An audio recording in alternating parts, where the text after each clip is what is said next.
Bonjour et bienvenue, c'est parti pour ouvrir notre quatrième enveloppe de guidance. Ce sont donc des guidances intemporelles que vous pouvez utiliser quand vous le souhaitez pour voir l'énergie de votre journée ou pour avoir un éclairage sur une question particulière ou un domaine de votre vie. Après le message de l'enveloppe, je vous proposerai un petit 3 choix si vous voulez préciser un peu les choses par rapport à votre situation. A tout de suite!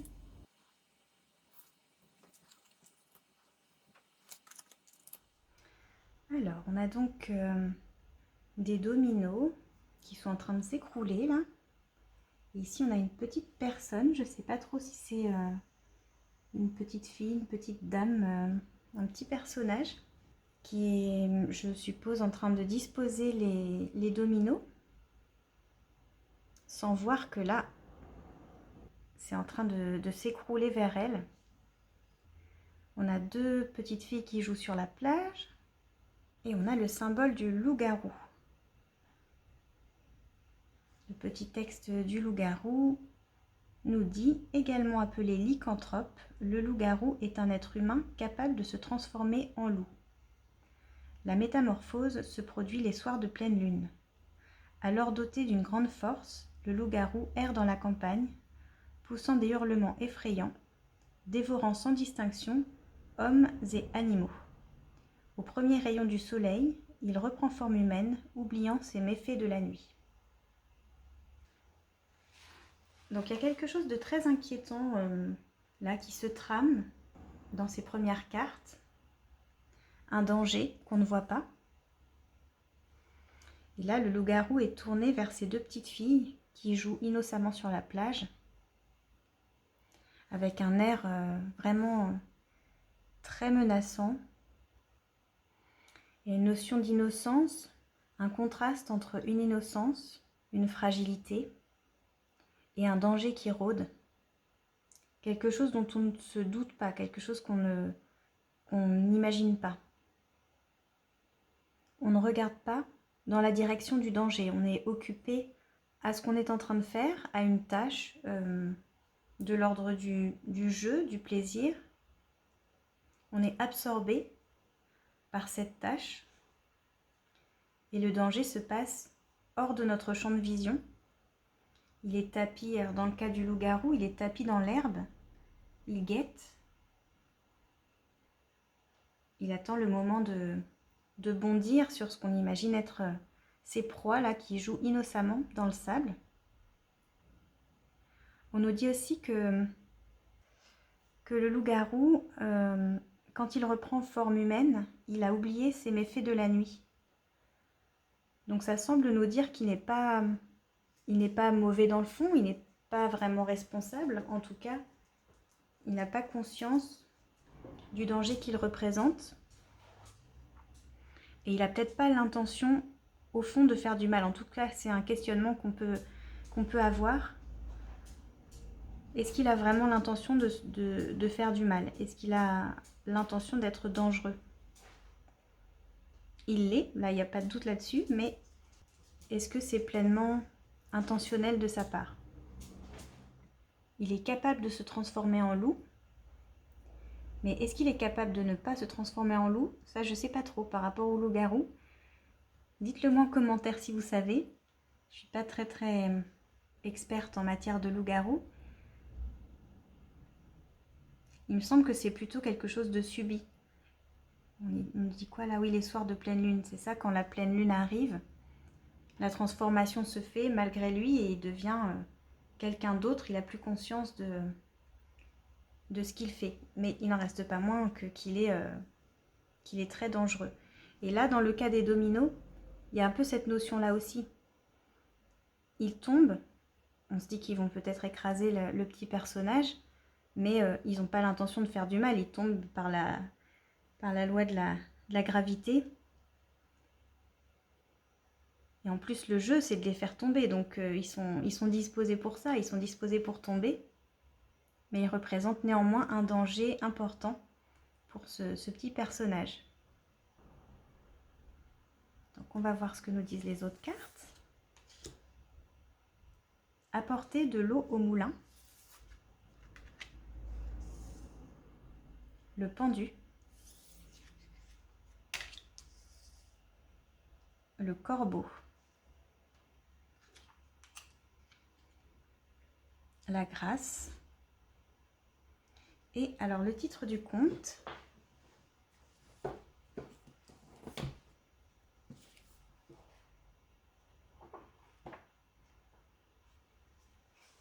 le conte du 1er janvier, donc le tout premier conte du livre,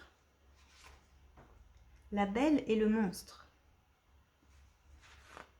Je vais peut-être pas le lire parce que il est un petit peu long, enfin il fait 2 pages, ça pourrait se faire, mais j'ai peur que ça fasse un peu long pour la vidéo. Je vous mets une photo du texte et je vous laisse mettre pause si vous avez envie de le lire. Donc là, par rapport à notre guidance, il y a encore une histoire de monstre.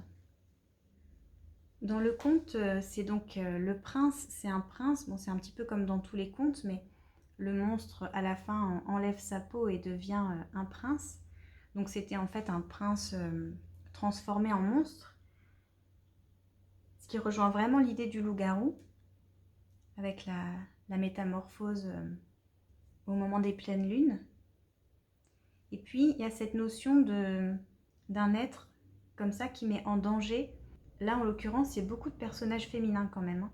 On a une petite dame qui est là, on a 2 petites filles. Dans le conte, il y a la mère qui est menacée d'être mangée et les trois princesses, enfin pas les 3 princesses, les 3 jeunes filles.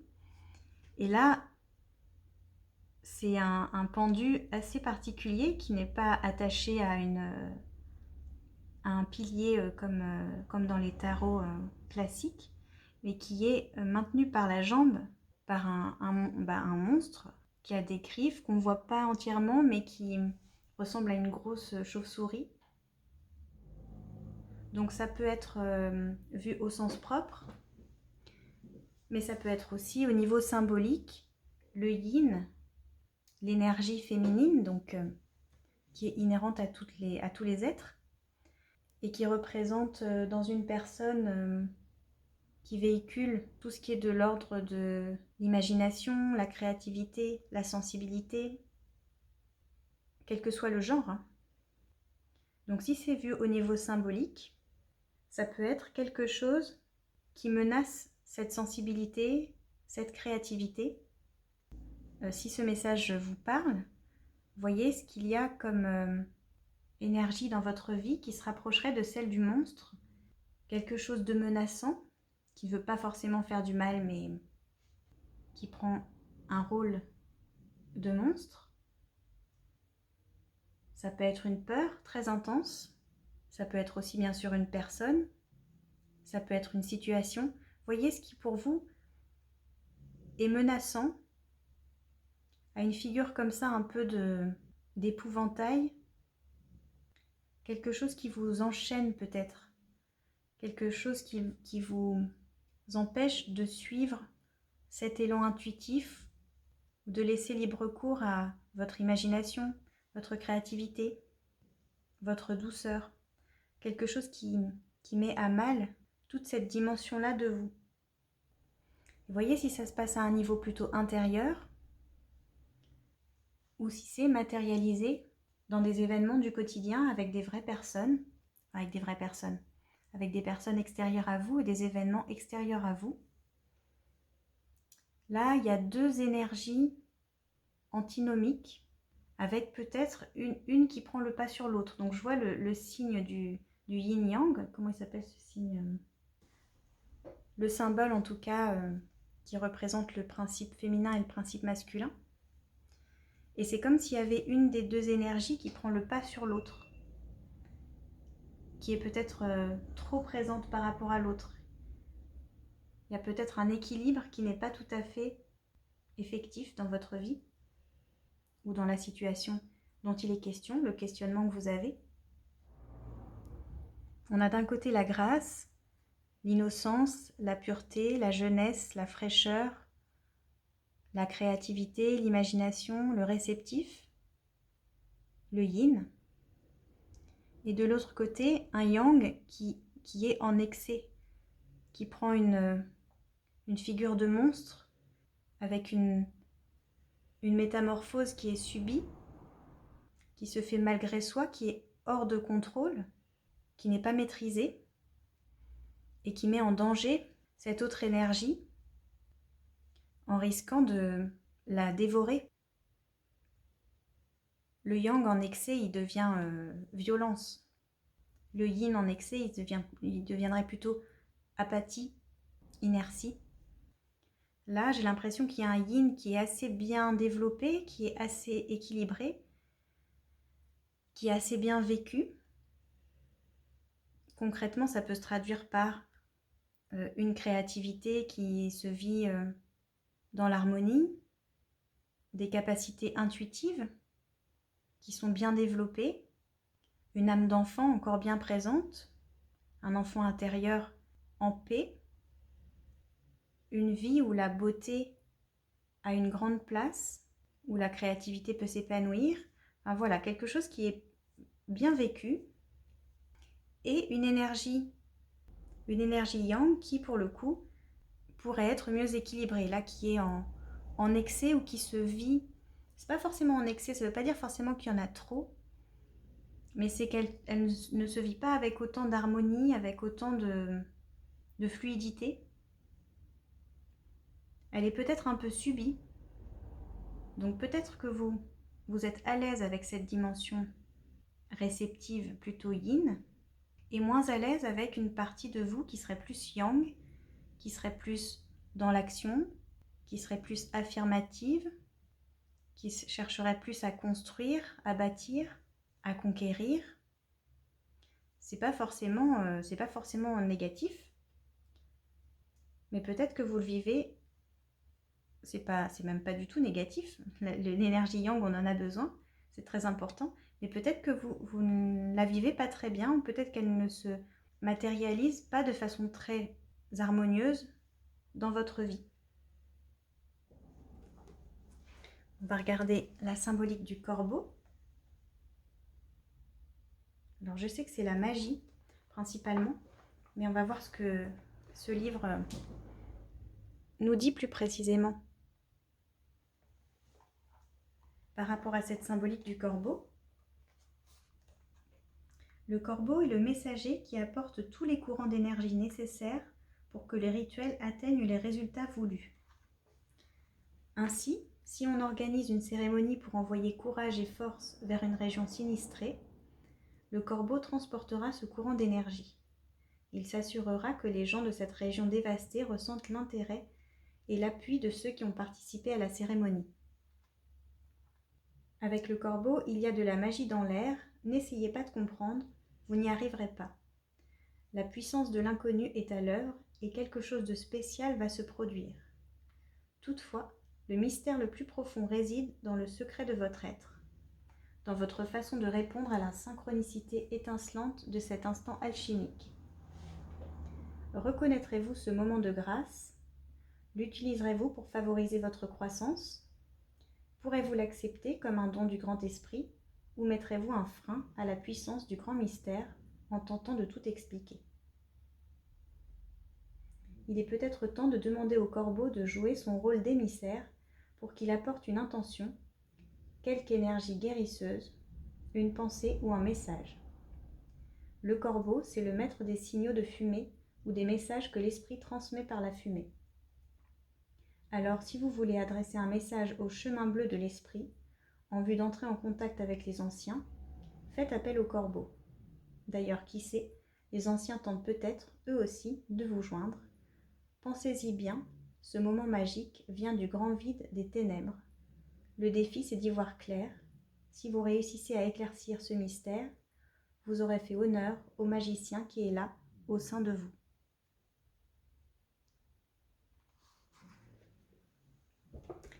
Donc je trouve ça magnifique comme résonance avec le reste des cartes. On nous parle de la grâce. Et là, ce que ça vient nous dire, c'est de... En fait, c'est peut-être plutôt l'inverse de ce que je disais. Il y a bien ce yin, cette énergie yin, ce principe féminin qui est très présent. Beaucoup d'intuition, une envie peut-être de créer, une grande imagination, une grande capacité de reliance. Et puis, alors peut-être que du coup, cette énergie agressive, c'est celle qui vient juger toute cette dimension intuitive et réceptive, qui essaie de faire barrage parce qu'il y a une peur vis-à-vis de toutes ces dimensions qui sont assez impalpables et dont on sent la puissance. Est-ce que vous avez un jugement vis-à-vis de ces dimensions-là, de tout cet impalpable, un jugement vis-à-vis de la magie, quelque chose qui dit ça n'existe pas, ça ne peut pas exister, c'est pas sérieux, dans le monde adulte, on ne parle pas de ça. Est-ce qu'il y a peut-être une partie de vous qui se sent immobilisée par rapport à ça, qui se sent menacée par ces jugements et qui donc se bride? Je parle de partie de vous, mais ça peut être aussi deux personnes. Une personne très intuitive qui a envie de vivre ses capacités librement, et une personne qui juge, qui craint cela et qui est un peu menaçante vis-à-vis de ces choses-là qui s'expriment.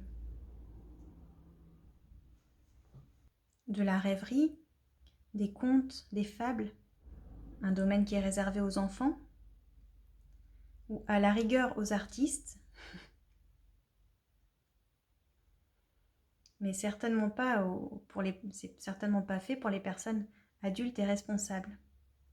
Il peut y avoir des jugements très, très intenses et violents par rapport à ça, qui viennent aussi peut-être de l'inconscient collectif vis-à-vis de la magie, de voilà, la chasse aux sorcières et tout ça, c'est des choses qui ne sont pas si lointaines et qu'on retrouve sous d'autres formes aujourd'hui. Donc là, on vous dit, le corbeau notamment vous invite à accueillir l'expression de ces dimensions-là, l'expression de ce yin très développé. On voit ce monstre, ce loup-garou, ce monstre-là, celui du conte aussi, comme des êtres menaçants et dangereux. Et en fait, là, ce qui ressort, c'est que c'est le monstre qui se sent menacé, c'est le monstre qui a peur, c'est pour ça qu'il attaque.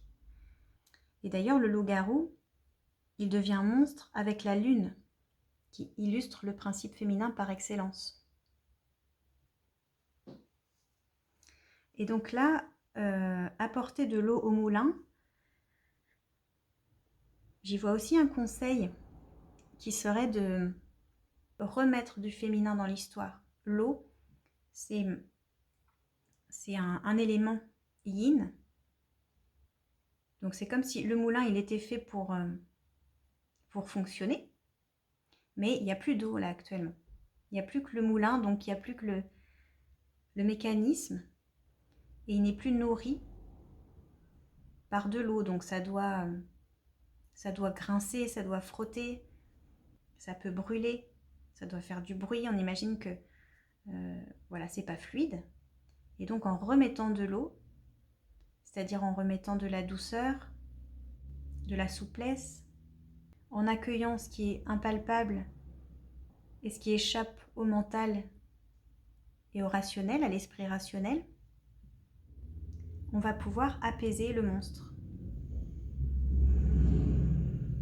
L'idée, c'est pas de le faire taire, parce que le yang est tout aussi important que le yin, mais c'est de l'apaiser, c'est de le fluidifier, c'est de le rassurer. C'est de lui montrer qu'il n'y a pas de danger à côtoyer l'eau, à côtoyer l'impalpable, à côtoyer l'irrationnel. Il n'y a pas de danger là-dedans. Surtout que côtoyer l'irrationnel ne nécessite pas de bannir le rationnel, certainement pas. Donc apporter de l'eau au moulin, et puis c'est aussi le moulin, moi j'imagine le petit moulin qu'on a dans la tête, donc le mental qui tourne et qui a des pensées qui sont ressassées en boucle. Pareil, en apportant de l'eau à ça, on remet du fluide et on ramène du ressenti, là où il n'y avait peut-être plus que du mental, ou en tout cas un excès de mental, un excès de raison, de cérébral. On remet de l'eau, donc on remet des sentiments, on remet des émotions. Remettre de l'eau, ça peut être aussi faire la lumière sur les émotions de peur, les émotions du monstre, de peur ou de colère, les émotions qui sont derrière cette agressivité, ce côté menaçant. Donc on va passer aux 3 choix. Alors je vous propose de choisir entre ces 3 symboles: l'oiseau en vol, la barre du navire, la rose épanouie, et à regarder le minutage dans la description. À tout de suite pour votre choix.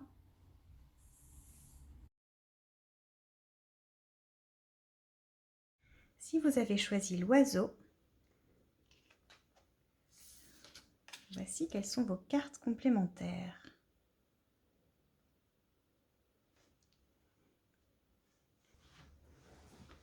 Peasant Wedding, le mariage paysan. Et je ne sais pas quel est ce tableau. Dites-le moi en commentaire si vous savez. Et on a surtout 2 4. Le 4 de cœur et le 4 de pique. Donc moi je vais faire le transfert avec le 4 de coupe et le 4 d'épée. Mais déjà, l'idée principale, c'est qu'on a quelque chose de très stable, de très ancré. J'arrive pas à voir s'il y a un reflet. Bon. En fait, là, il y a plein de choses qui me viennent. Déjà, les 2 4, ça nous permet de mettre en résonance 2 polarités. C'était déjà largement le cas dans la guidance générale, avec le yin et le yang. Là, on a les coupes et les épées, c'est-à-dire les sentiments et les pensées. Puis on a d'un côté le monde paysan et de l'autre côté cette femme qui semble être plutôt de la bourgeoisie. Et puis vous avez choisi le symbole de l'oiseau qui représente la liberté, la fluidité, le fait de pouvoir passer d'un extrême à l'autre, ou en tout cas d'une polarité à l'autre sans être brimé, sans avoir à se limiter ou à se contraindre.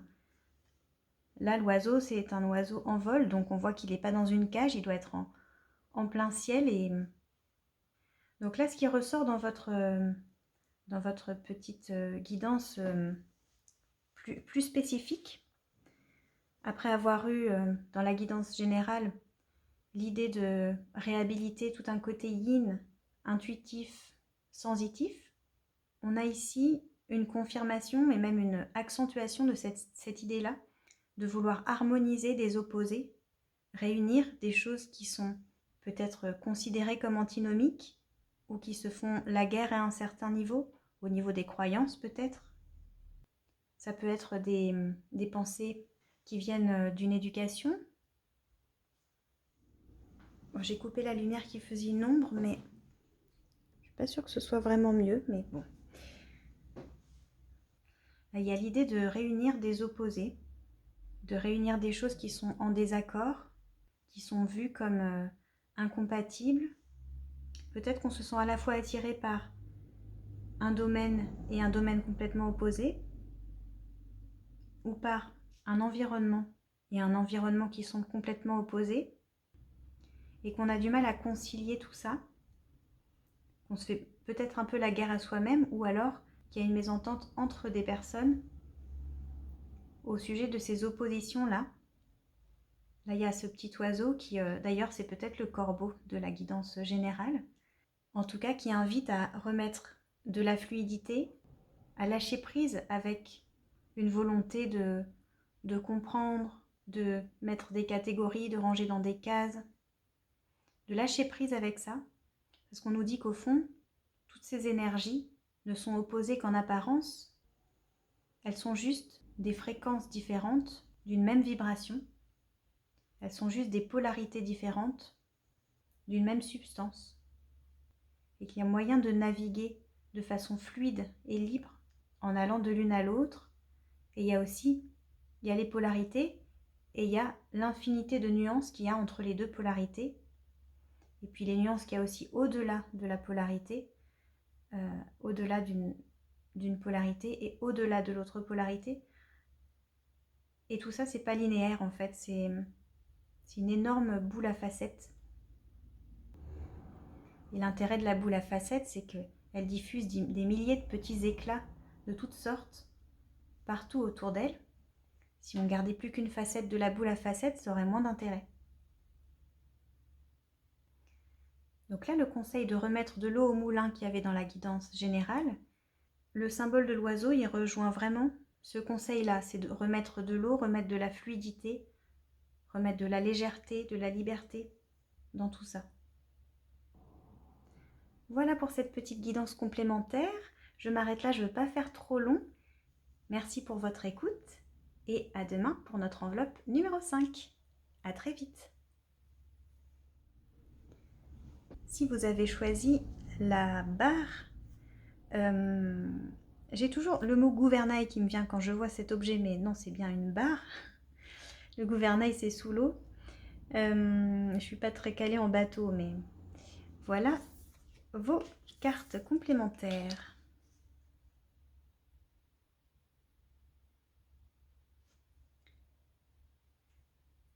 On a le 8 de cœur avec le Dodge Loredan de Bellini. J'espère que je prononce bien. Et la dame de trèfle avec un tableau que je ne connais pas. Il n'y a pas les noms sur ces cartes. Donc moi, la première chose qui me vient, c'est le contraste. Encore une fois, c'est drôle, hein, on a pour l'instant, choix 1 et 2, on a vraiment des résonances importantes avec la guidance générale et l'idée de polarité. C'est le contraste entre les deux images, entre les deux personnages. Je vais vérifier ce que c'est qu'un Dodge. Donc ça se dit en français, en fait, un Doge. Je connaissais pas. Et à voir le personnage, j'aurais pensé à une figure religieuse. Mais en fait, non. On nous dit que c'est un chef élu de l'ancienne République de Venise. C'est donc un personnage qui a une grande responsabilité et que je vois, je suis déjà tombée sur cette carte-là. Pourtant, j'avais déjà regardé sur Internet ce qu'on disait de cette personne qui a vraiment existé. Je la trouve toujours je trouve toujours ce personnage très guindé, figé, et il me paraît strict. En même temps, il a un visage assez doux, mais c'est surtout son vêtement qui est très couvrant. Donc il a déjà un truc sur la tête.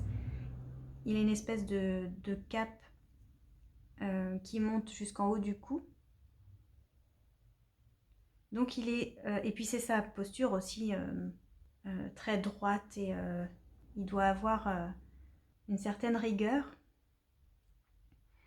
Et puis la femme sur l'autre carte, je trouve que c'est un petit peu tout l'inverse. Elle a pourtant aussi une grande robe, mais elle a une posture de souplesse, de détente. Elle regarde sur le côté, elle a un petit sourire, elle doit regarder quelqu'un.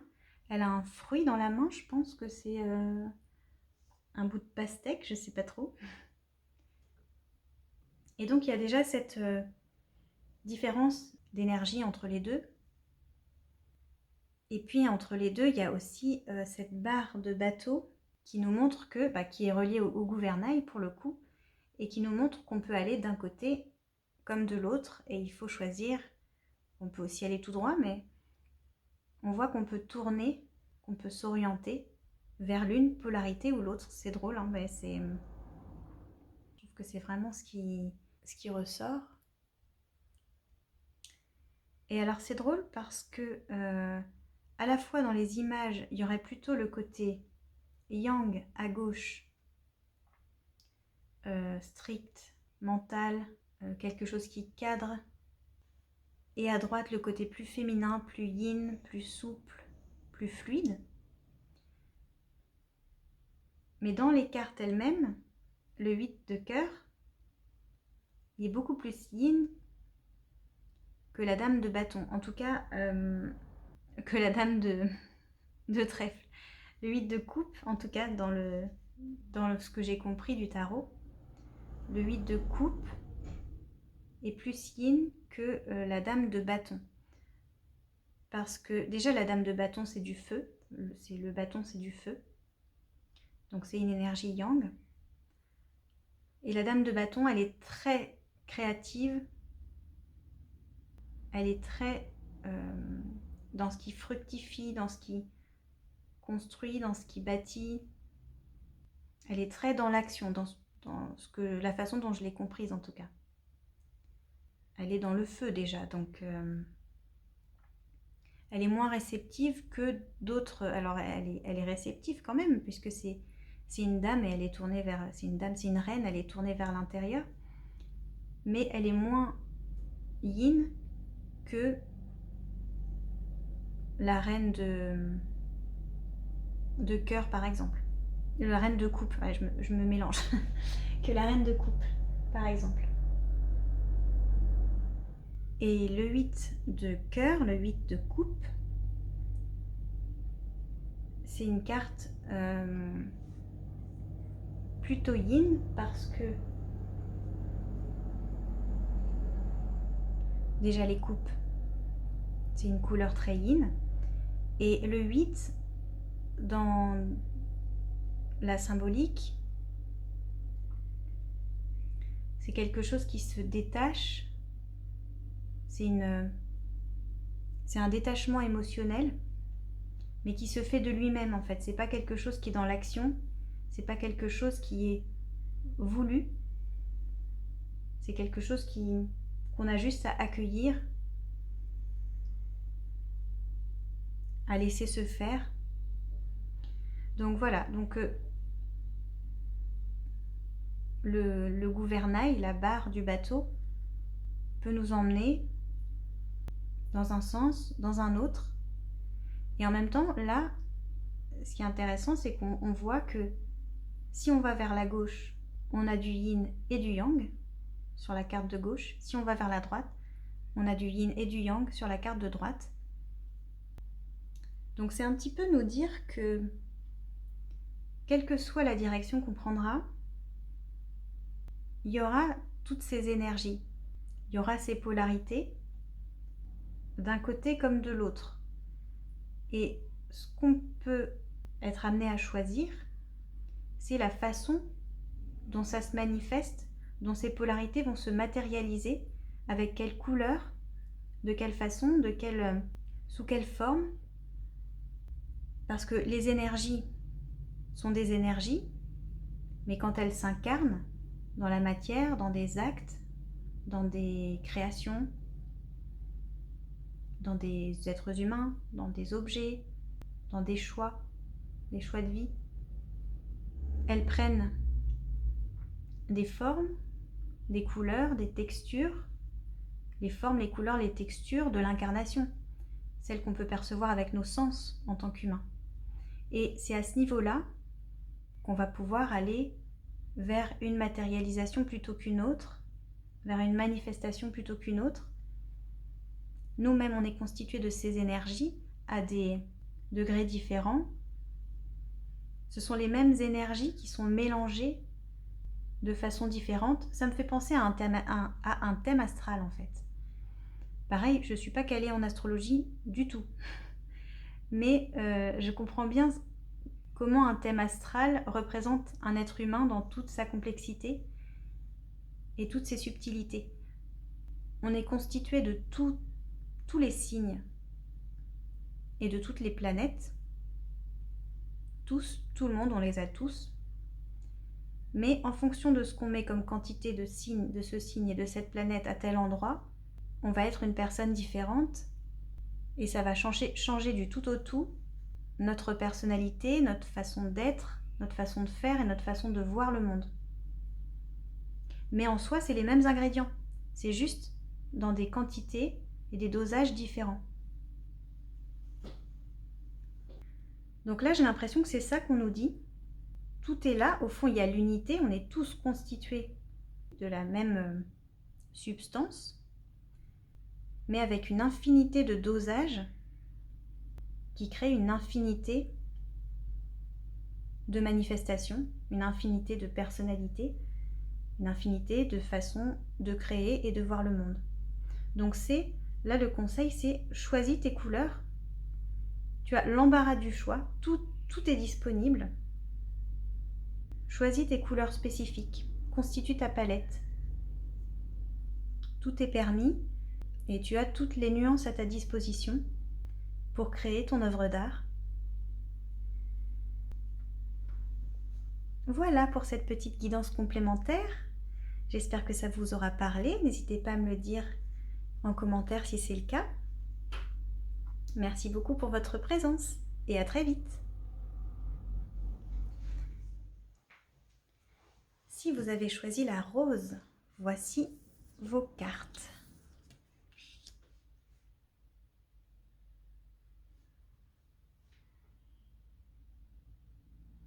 Le 4 de pique et le 3 de carreau. Le 4 de pique, c'est les chasseurs dans la neige.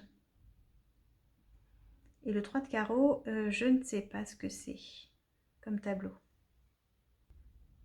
Donc là encore, on peut constater un contraste entre les deux images et entre les deux, les chiffres et la couleur.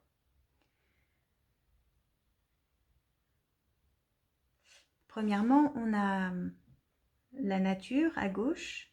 La nature, il y a aussi des maisons, la neige, des arbres. La neige, donc le froid. À droite, on a plutôt du soleil. On a aussi des maisons. Et puis, on a des personnages qu'on ne voit pas très bien dans les deux cartes. Donc, il y a déjà une opposition de météo, de température, peut-être de géographie, en tout cas de saison. Et puis, on a un 4 et un 3. Et puis, on a pique et carreau, c'est-à-dire, pour moi ici, épée d'un côté et denier de l'autre. C'est-à-dire, épée, c'est plutôt une énergie yang et denier, une énergie yin. Qu'est-ce que nous dit ce petit tirage? Toujours à la lumière de la guidance générale, mais je trouve que c'est étonnant parce que dans les trois choix complémentaires, il y a vraiment une grande cohérence, quoi. Il y a cette idée des polarités, des contrastes, et je trouve ça étonnant comment ça fait écho à l'idée de départ où on avait un yin un peu contenu, un peu oppressé par un yang qui se sentait menacé.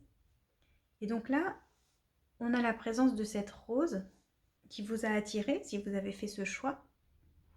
Et ce que je vois, c'est que ce qui oppose principalement ces deux cartes, c'est une atmosphère, c'est une température et c'est une météorologie. Et entre les deux, on a la rose. Donc, ce que je comprends, c'est que pour voir fleurir le jardin, pour voir fleurir ces roses, on a besoin et du froid et du chaud, et de l'hiver et de l'été, et de l'automne et du printemps. La neige, le gel, n'empêche pas les fleurs de pousser dès que le soleil revient. Il peut y avoir des moments comme ça, des périodes comme ça. C'est pas un problème, ça fait partie du tout. Et ça fait partie du cheminement des saisons au cours d'une année. Il y a la pluie, il y a le soleil, puis il y a aussi la neige, le gel, et puis il peut y avoir aussi la canicule, la sécheresse. C'est un cheminement, ça fait partie du panel des expressions de la nature au niveau atmosphérique, météorologique. Ce que je vois aussi, c'est que toutes les saisons sont importantes. Donc là, j'ai parlé du climat. Alors, ça a coupé. Donc, je reprends.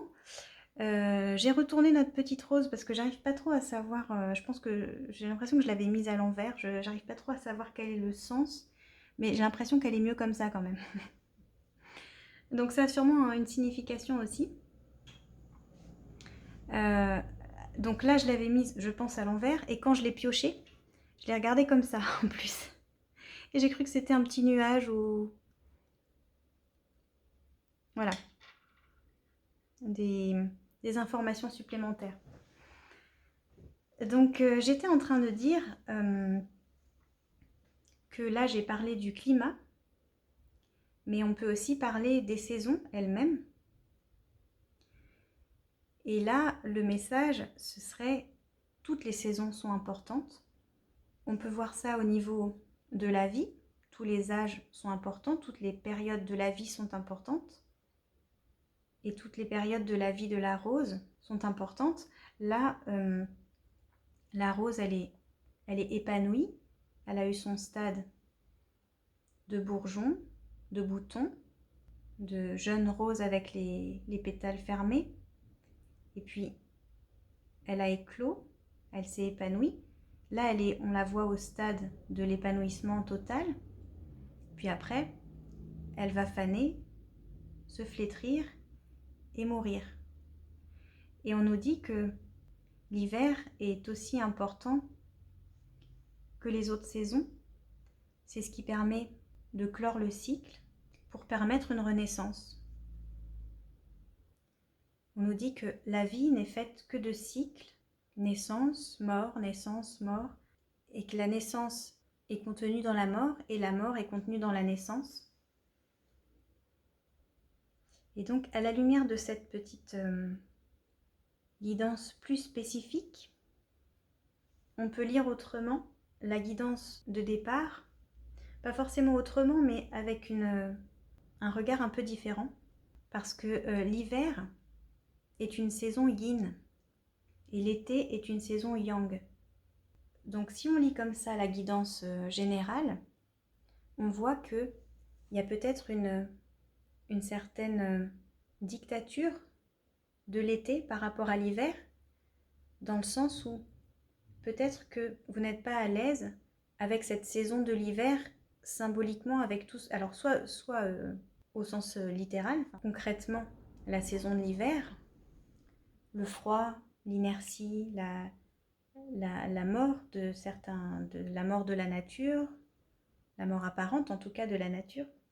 Donc peut-être que c'est ça concrètement, vous préférez la chaleur et le soleil à la saison de l'hiver, mais ça peut être aussi symboliquement, vous n'aimez pas que les choses se terminent, vous n'êtes pas à l'aise avec certaines phases de la vie, vous avez peut-être peur de la mort.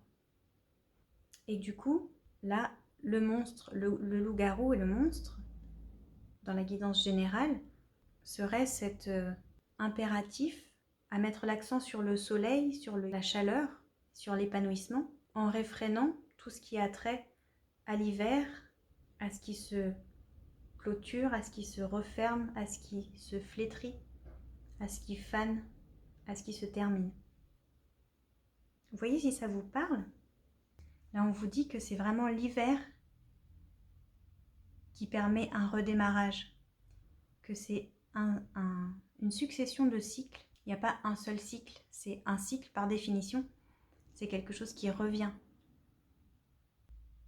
C'est pas linéaire, le cycle, c'est vraiment cette roue qui tourne. Je ne sais pas comment vous voyez ces images, ces deux images-là des cartes. Mais moi, je trouve beaucoup plus jolie celle de gauche, avec ce paysage enneigé. Et donc, si c'est votre cas aussi, alors peut-être que ça ne va pas être le cas pour vous. Mais là, si je me fie à ce que je ressens, j'ai l'impression qu'on essaie de mettre l'accent sur la beauté que représente l'hiver. La beauté de ce que ça symbolise, la beauté de ces cycles qui se terminent, avec toute la promesse de ce qu'il y a derrière. Je suis en train de voir que c'est un tableau de Bruegel et c'est marqué Bruegel the Elder, qui veut dire, si je ne me trompe pas, l'aîné, le plus âgé. Alors, c'est très beau là dans le message de ce choix de la rose, qu'on nous parle en plus de l'aîné, avec cette carte de l'hiver. Et en plus, c'est des chasseurs, donc qu'est-ce que vous chassez? À quoi vous faites la chasse? Voilà pour cette petite guidance complémentaire. J'espère que cela vous aura parlé.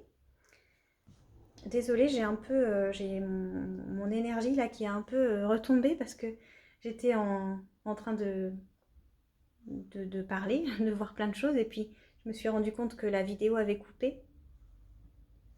Et du coup, j'ai eu un peu de mal à me remettre dedans.